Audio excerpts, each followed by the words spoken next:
मेरे अत्यंत आत्मीय मित्रों, नमस्कार। आज 5 अगस्त 2020 है और आज के इस AFEIS के लाइफ मैनेजमेंट में मैं डॉक्टर विजय अग्रवाल आप सभी का हार्दिक रूप से स्वागत करता हूं। फ्रेंड्स, मैंने कहा कि आज 5 अगस्त 2020 है और डेफिनेटली यह तारीख अब भारतीय इतिहास की एक विशेष तारीख बनने जा रही है। ऐसा क्यों, आप सब बहुत अच्छे तरीके से जानते हैं।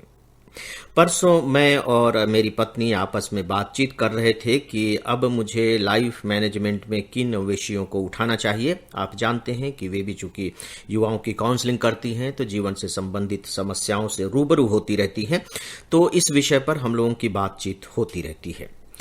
इनफैक्ट उन्होंने जो तुरंत बात कही वह मेरे बिल्कुल हृदय के गहरे तक उतर गई और उन्होंने कहा कि 5 अगस्त को राम जन्मभूमि का पूजन होने जा रहा है, आप राम पर ही अपनी कुछ बातों की शुरुआत क्यों नहीं करते।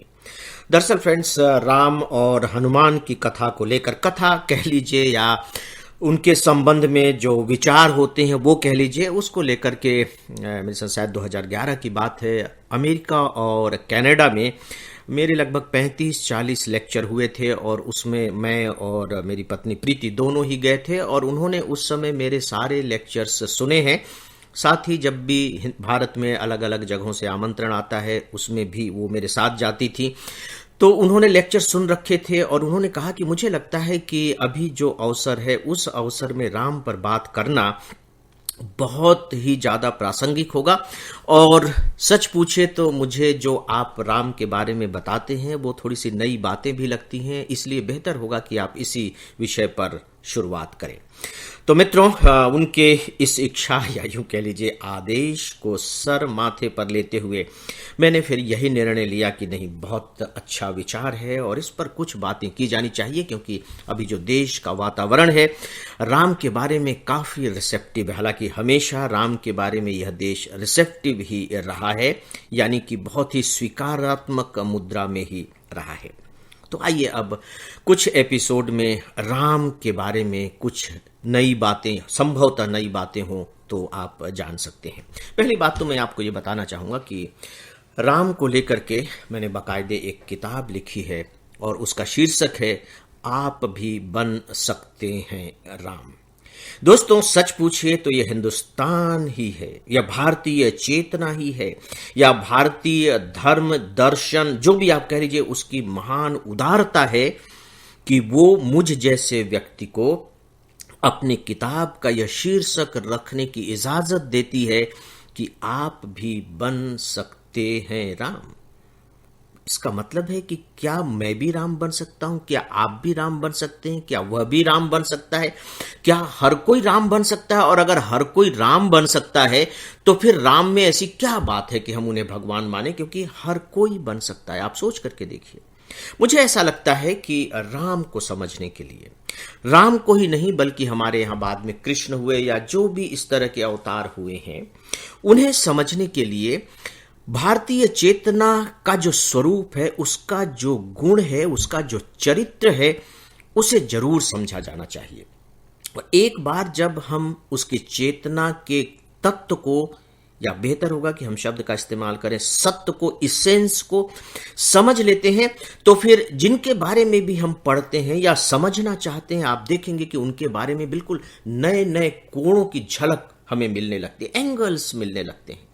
और ये मान करके चलिए कि जितने ज़्यादा एंगल्स मिलेंगे, वह साहित्य, वह चरित्र, वह धर्म, वह दर्शन उतना ही ज़्यादा क्लासिकल कहलाने लगता है। क्लासिकल का मतलब ही है समय से परे, यानी कि जो सार्वकालिक है, अपने समय को वो रिफ्लेक्ट करता है, अपने समय को आवाज देता है। और जब आप उसे पढ़ते हैं, सुनते हैं, देखते हैं, उस पर विचार करते हैं, तो आपको अपने समय की जो समस्याएं हैं, उन समस्याओं के समाधान उसमें दिखाई देने लगते हैं।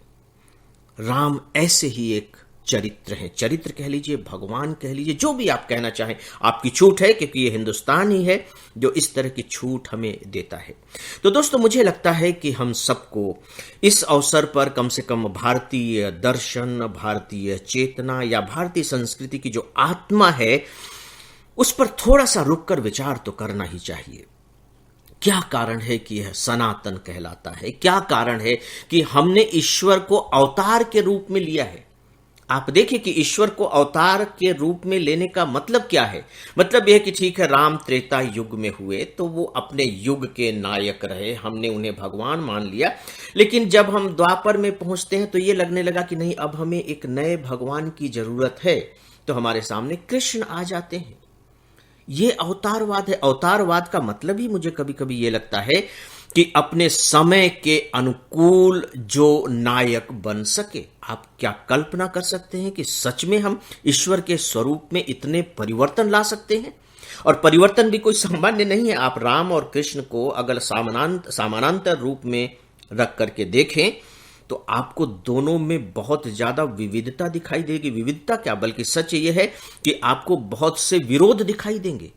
और इन दोनों के विरोध के बावजूद दोनों आज हमारे लिए पूज्य ईश्वर हैं, परमात्मा हैं, देवता हैं, हमारे देश के नायक हैं, हमारी चेतना के अंग हैं और हमारे संस्कृति की आत्मा है। दोस्तों, ये सब कैसे हुआ? किसने किया? मुझे लगता है कि हमें समझना ही चाहिए। मैं जब अपने ईश्वर के बारे में सोचता हूं कि मेरा ईश्वर कौन है, तो सच पूछिए तो मैं जो परंपरा से चली आ रही चीजें हैं उनसे उनको परिभाषित नहीं कर पाता। मुझे लगता है कि हाँ, वहां से मैंने ये चीज ले ली, वहां से मैंने ये चीज ले ली, अद्वैत दर्शन से मैंने ये ले लिया, सांख्य से मैंने ये ले लिया, गौतम बुद्ध से मैंने ये ले लिया, फलाने से मैंने ये ले लिया, पुराण से मैंने ये ले लिया, भागवत कथा से ये ले लिया, भगवत गीता से ये ले लिया, अच्छा वेद से ये ले लिया, और उन सबको लेकर के एक मधुमक्खी की तरह उन पर बैठा, थोड़ा थोड़ा रस लिया, और इन सबको करने के बाद मैंने अपना शहद बना लिया। मैंने अपने ईश्वर की रचना कर ली। भले ही उसमें जो मोटी मोटी बातें हैं वो सब दर्शन की ही बातें हैं, लेकिन जो मेरा ईश्वर है वो मेरा ईश्वर है, मेरे द्वारा गढ़ा गया है। आप सबके ईश्वर अपने अपने के द्वारा गढ़े गए हैं। ये बात अलग है कि मुख्य धारा की चीजें ही उसमें शामिल है। ये आजादी हिंदुस्तान ने दी है, भारतीय दर्शन ने दी है, भारतीय चेतना की आजादी है। और दोस्तों, इसी चेतना की आजादी ने सच पूछिए तो भारतीय धर्म और दर्शन को सनातन बनाया है। और इसी चेतना का जो एक सगुणात्मक प्रतिबिंब, यानी कि सगुण के रूप में जो हमें आकार के रूप में दिखाई दे रहा है, वे राम हैं।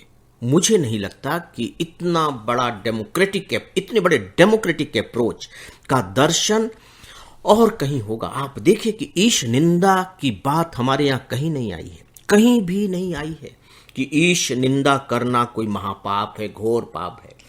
गुरु निंदा के लिए तो बात कही गई है कि नहीं करिए, लेकिन ईश निंदा के लिए आप देखिए कि कहीं रोक टोक नहीं है। दोस्तों, क्या आपको ये सामान्य सी बातें लगती है? मुझे लगता है कि जब कोई चीज आसानी से हमें मिलती रहती है तो शायद हम उसकी कीमत नहीं समझ पाते। संघर्ष के बाद जब मिलती है तो हमें पता लगता है कि अरे बाप रे, ये इतना अनमोल है। तो ये जो राम है मित्रों, आज मुझे यहीं अपनी बात समाप्त करनी होगी कि हमारी अब तक की जो सांस्कृतिक चेतना है, जो हमारा धार्मिक, आप यूं कह लीजिए कि भाव है, या कह लीजिए कि जो दर्शन शास्त्र का रस है, यहां तक कि हमारी जीवन प्रणाली की जो विविधता है, उन सब का एक प्रकार से साकार रूप है राम। आगे भी हम लोग इस पर बात करेंगे और बेहतर होगा कि आप सब भी अपने अपने विचार दें, तो उससे मुझे और अपनी बात को बेहतर तरीके से करने का सहारा मिल सकेगा। तो दोस्तों, आज राम जन्मभूमि पूजन है। इस अवसर पर मैं अपने एकेडमी के अपने सभी मित्रों की ओर से, अपनी पत्नी प्रीति अग्रवाल की ओर से, आप सभी अपने प्रिय श्रोताओं की ओर से और अपनी ओर से न केवल भारतवासियों को ही बल्कि पूरे विश्व के लोगों को बहुत बहुत बधाई देता हूं और ईश्वर से प्रार्थना करता हूं कि वह इस पूरे के पूरे विश्व में जो उनकी अपनी चेतना रही है, लोकतांत्रिक चेतना, जन कल्याण की चेतना, उसका संचार करें। तो दोस्तों, अब मेरा अभिवादन स्वीकार करें। नमस्कार।